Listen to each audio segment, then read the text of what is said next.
सब पक्षी दूसरे जंगल जाने की तैयारी में लगे हुए थे, क्योंकि आज दूसरे जंगल में बुलबुल के बेटे का जन्मदिन था और बुलबुल ने सभी पक्षियों को बुलाया था। गौरी, तुम बुलबुल के बेटे के जन्मदिन पर क्या गिफ्ट लेकर जा रही हो?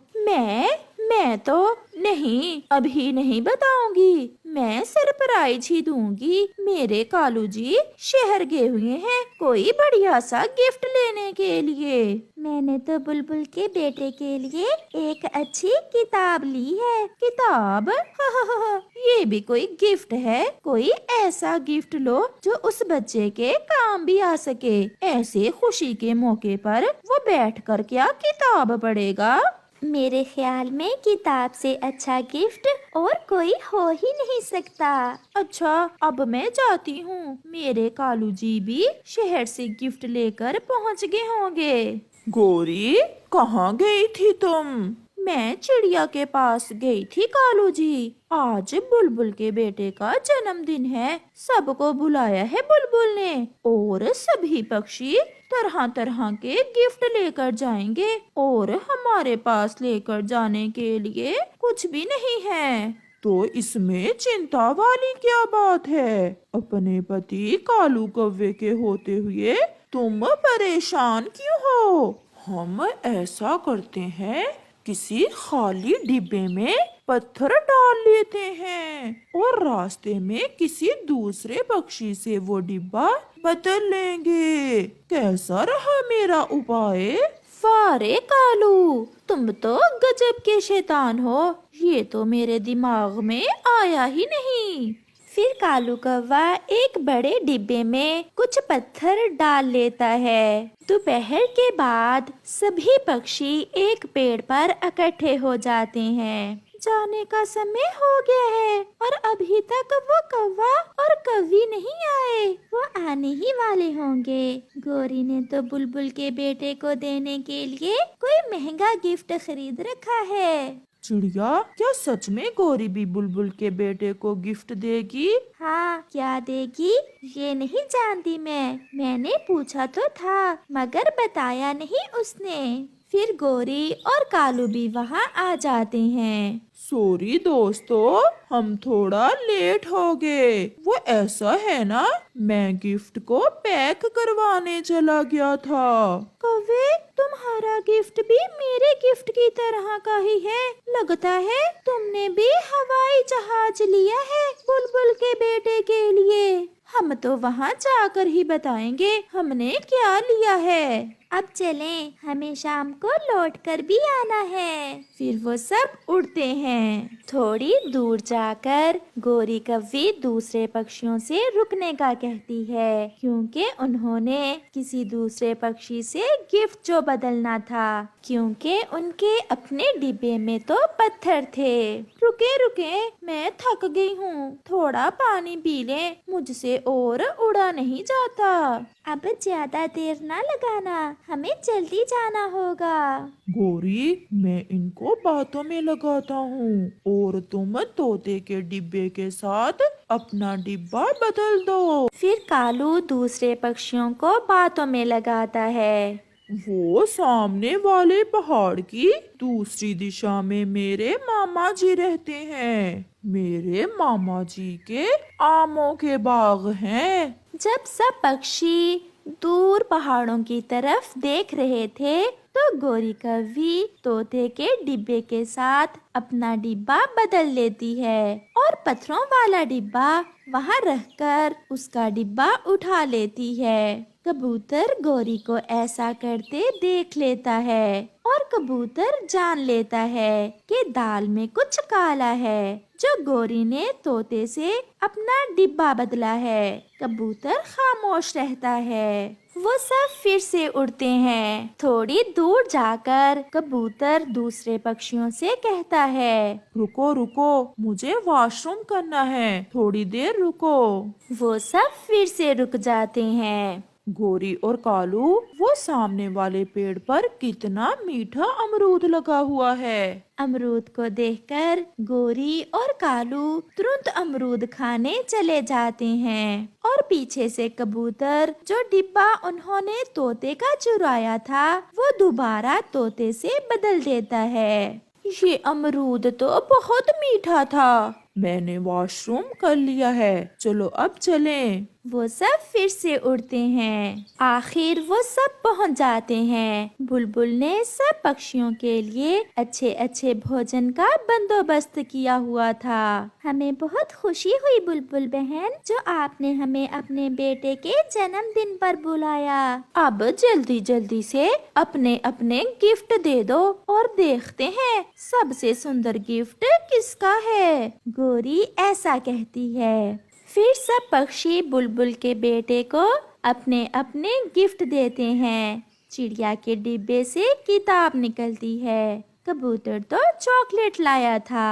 अब मेरी बारी है। जब गोरी अपना डिब्बा खोलती है तो उसमें से पत्थर निकलते हैं, जिन्हें देखकर गोरी हैरान हो जाती है। गोरी, ये क्या तुमने डिब्बा बदला नहीं था?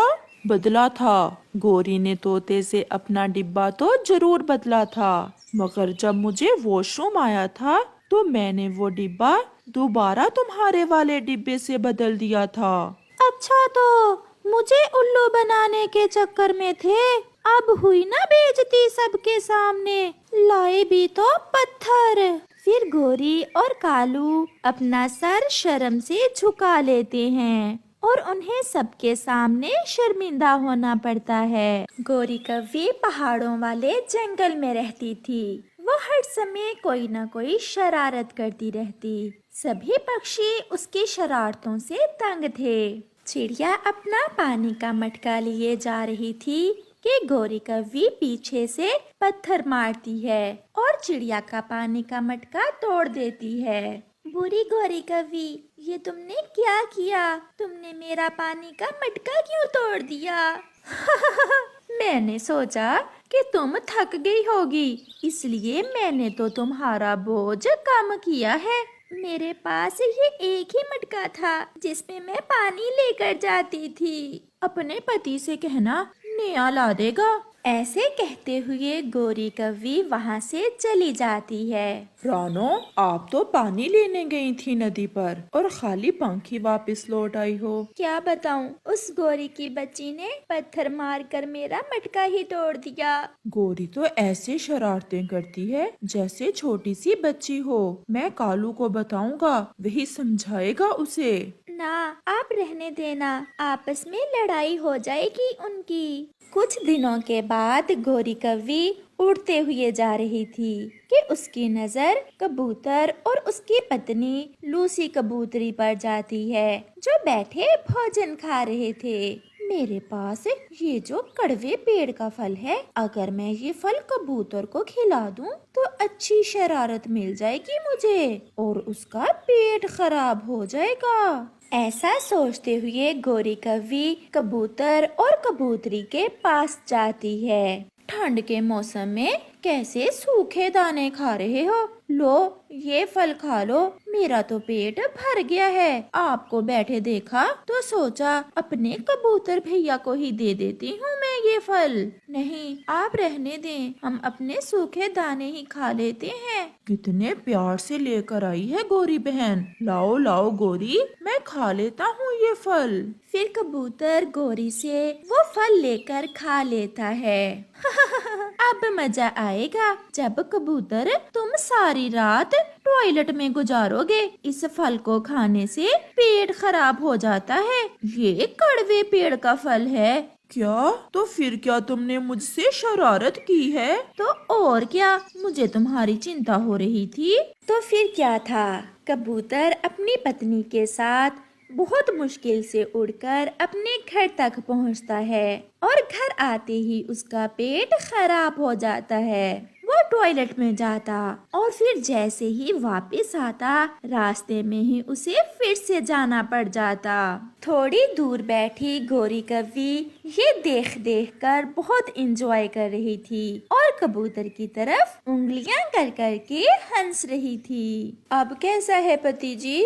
मेरे पेट में दर्द बढ़ गया है, अब तो मुझसे हिला भी नहीं जा रहा। आप जाएं और बुलबुल को लेकर आएं, मैं मर रहा हूँ। मैंने मना भी किया था, फिर भी आपने मेरी बात मानने की बजाय गोरी से वो कड़वे पेड़ का फल लेकर खा लिया। फिर लूसी कबूतरी बुलबुल के पास चली जाती है। क्या खाया है कबूतर ने? बुलबुल बहन, गोरी ने उसे धोखे से कड़वे पेड़ का फल खिलाया है। उसने शरारत की होगी, मगर कड़वे पेड़ का फल खाने से इतना पेट दर्द तो नहीं होता।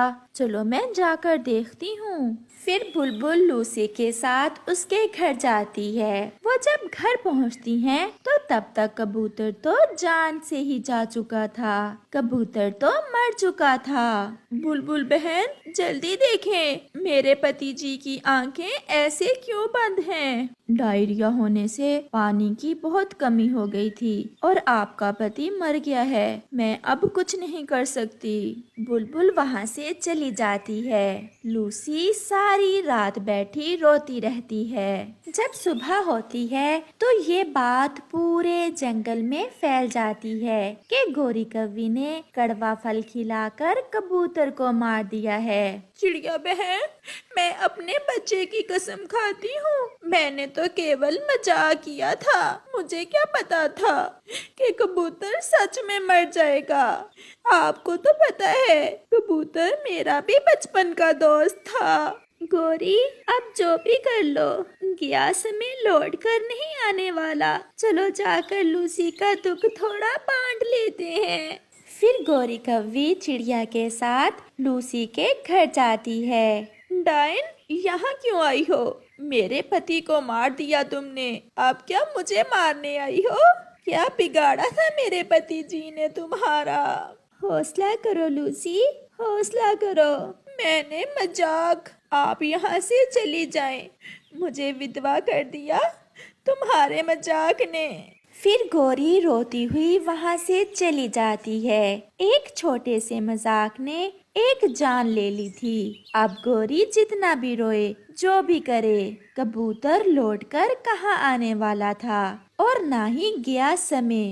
प्यारे दोस्तों, किसी के साथ भी ऐसा मजाक ना करो जिस पर बाद में पछताना पड़े।